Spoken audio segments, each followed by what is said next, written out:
So we're going to the book of Isaiah, the 9th chapter. Just a couple of verses here. The people who walked in darkness have seen a great light. Those who lived in a land of deep darkness, on them light has shined.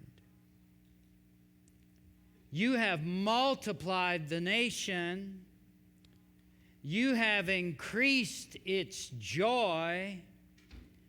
They rejoice before you as with joy at the harvest, as people exult when dividing plunder.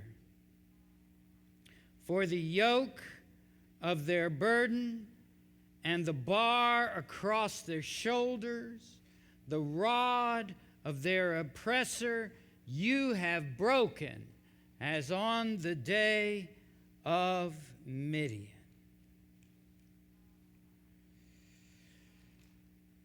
So at the time when this was written, Israel, the northern kingdom, remember, Israel used to be the name for the entire nation, but then it was split, the monarchy was split, and Israel became the northern portion, and the southern portion became Judah. And this happened in the 700s BC. And so, desolation can visit us at almost any time, anywhere. It can just happen. And here in the text, desolation has visited the northern kingdom of Israel. Now, part of the reason is they have a king who takes over in 739 BC. He goes to 732 BC, and all his decisions, or most of his decisions, ruin the country.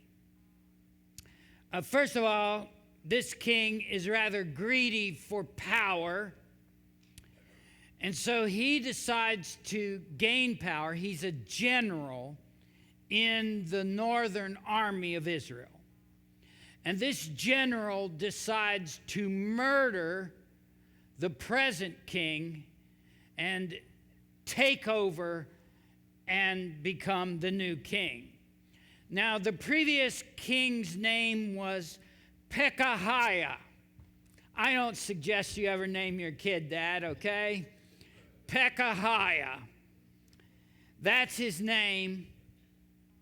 And so the new king takes an abbreviated form of his name as his own. So he calls himself King Pekah, short for Pekahiah. I think that shows us that this king did not have all his marbles. All right? King Pekah, I mean, imagine if the president of the United States took a shortened version of the name of the president that preceded that president. So then if it were the president after President Nixon, it would be President Nix. Not good. President Carter would be, the next one would be President Carr.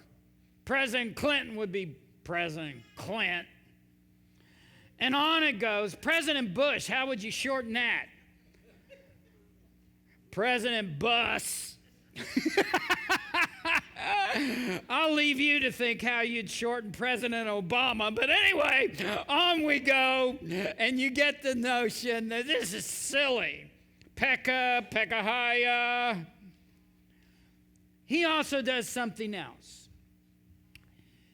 This nation of Israel and Judah, the southern kingdom, they are under the influence at the time of Assyria. Assyria is the powerhouse nation to the north. They have taken over the entire Middle East, and the Middle East is under their power. Pekah, who thinks he's just such a grand general, decides he will lead a rebellion against the superpower Assyria. So he wants to get an alliance together and to rebel. So he gets the Philistines to join in. He gets Rezin, the king of Aram, which would be like Syria over there. He gets them to come in. And then he absolutely expects Judah to join him. But Judah, the king there is Ahaz, and Isaiah the prophet warns Ahaz not to join this rebellion. It'll go badly for you, he says, if you join the rebellion. So he does not join the rebellion. This bothers King Pekah, and King Pekah then decides to attack Judah and force them to join the rebellion. So he has a siege of Jerusalem, hoping to get Ahaz out of power, put his own puppet in power, and then he'd have a bigger alliance. Nothing goes according to plan. They do not win over Jerusalem. Jerusalem stays strong. And then Assyria comes down from the north and conquers Israel, kills Pekah, and puts their own person in power, and puts such a tax, it was already high on Israel, puts such a tax on them, bankrupts a whole country. So this is the legacy of desolation.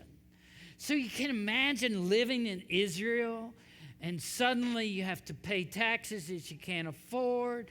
Your land is been run over by an invading army. There are homes that are destroyed. Families have lost loved ones. It is a mess. And out of this, Isaiah says that there's hope. Now, desolation can visit at any time, can it? This week, I got a call from someone in Dayton, and she was weeping over the phone. She has one living relative, a daughter, and this daughter called her up and said she was now disowning her mother. And her mother called me in tears, saying, I don't understand this. How could my only daughter write me off? How could this happen? It's not fair. And she just wept. Desolation. Desolation can happen. I mean, when there's the ending of a relationship, when someone lies about you, when there's not enough money that's needed for something, all these things can create desolation. There's an accident, there is a sickness that we can't control. All these things can cause desolation. We can go into a darkness, a grief, a difficulty. And how do we experience the light of God in the midst when we're fearful and dark and down? Isaiah, he says to the people that the people who have walked in darkness, they have seen a great light. Those who lived in a land of deep darkness, on them light has shined. Now, I think he's referring primarily to the people of the northern kingdom of Israel. He says, you're walking through darkness, but you're going to see a great light.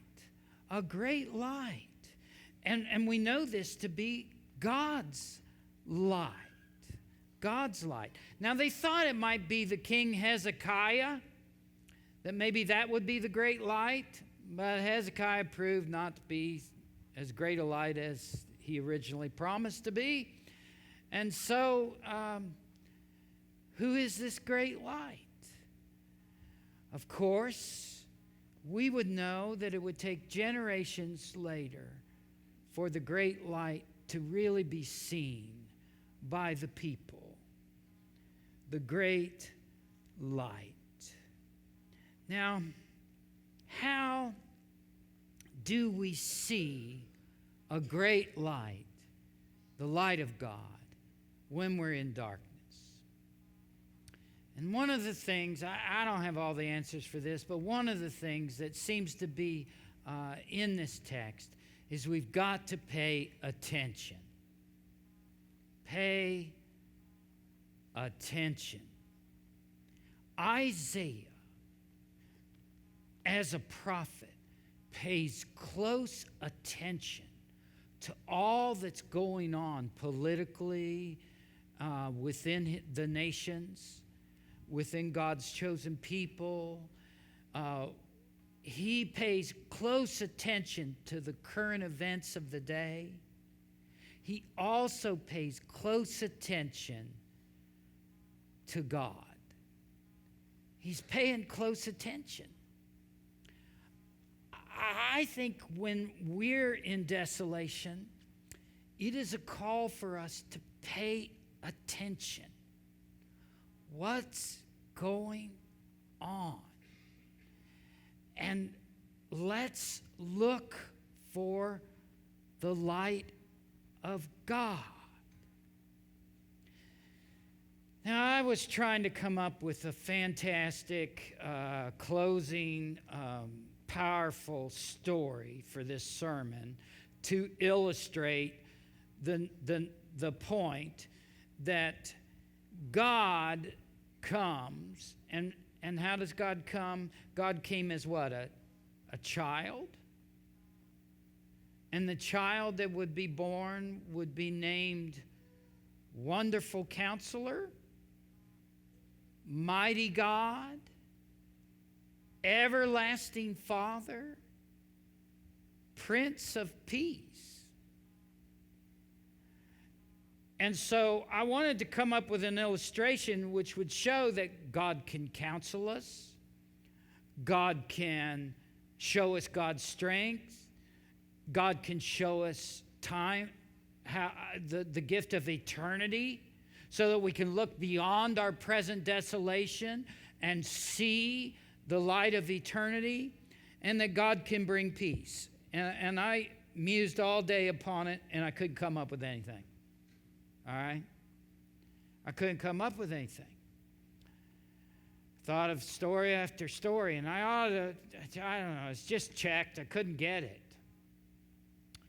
So I went back to the text, and I noticed it says, the child will be named Wonderful Counselor, Mighty God, Everlasting Father, Prince of Peace. Do you think it would be easy to miss a child as a great light? Wouldn't it be easy to overlook a child as a great light? We tend to want to see someone powerful as great light. We want to see God high and lifted up on the throne. We want to see something mighty, right? And maybe we might miss the gift of a child. And that got me to thinking. And so I came up with this illustration. Are you ready for this? It's a child. It's a child story.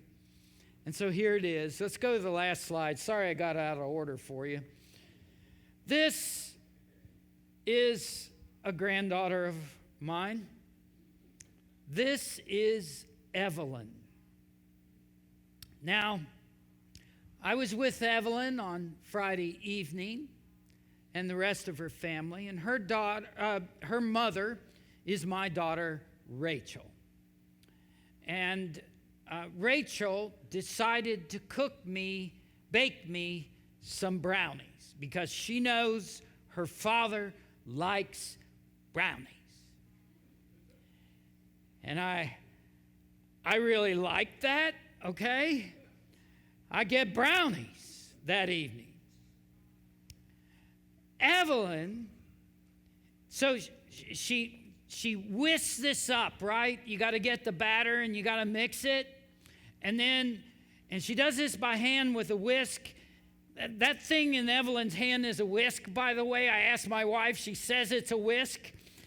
And so she gave the whisk to Evelyn.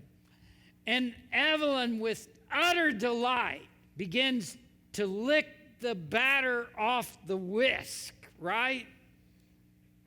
And I am just watching this. And it is a delight to behold. She licks that whisk clean. Clean. Now, the brownies are not quite ready to put in the oven yet because the oven temperature hasn't come up to where it's supposed to be. And Evelyn sees that the batter's gone off of her whisk. And she looks around and goes back into the batter with the whisk and out with it and proceeds to lick it a second time. And I'm thinking, why did I never think of that? Why did I never think of that? She's so clever. And as I'm watching this, I'm thinking, I would have gotten so much trouble if I had done that in my house growing up. But Evelyn is so loved. She feels absolutely safe in her house to double dip. All right? And I say all this to say this. When we're in desolation, let's pay attention to love. Because if we do, we'll find such delight. Delight will come because we've paid attention to love. I was in a bit of desolation this week because there's a family member who is showing remarkable immaturity and has been talking about divorce all week. And I'm thinking, there's nothing divorceable here. And I want to say, just grow up. But of course, I'm not in the pain, am I? I have not experienced their pain. Sometimes I think we pay so much attention to pain and fear and what's wrong with everything that we forget what's right. And that there's a lot of love. And if we just pay attention to love, we will see the great light of God.